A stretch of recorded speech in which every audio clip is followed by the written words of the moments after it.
Hey guys, in this video, I will show you how to add dynamic wallpaper on iOS 18. Alright, so let's begin with the video. First of all, we will open the mode for editing the home screen. To do that, we will lower the notification tab. Once you've done that, tap on an empty part of the screen. You should get a screen like this on the page. Scroll through the options until you see the new wallpaper added and tap the plus icon. A menu will open in which we will scroll through the options offered to us. Here you need to find the iOS 18 section. Once you have found it, tap on it. Now all you have to do is scroll all the way to the beginning where the dynamic option is.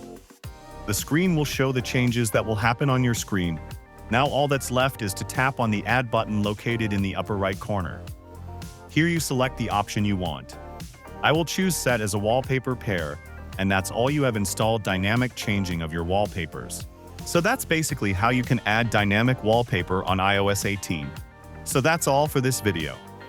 Consider subscribing if you find it helpful, and I'll catch you in the next one. Thanks.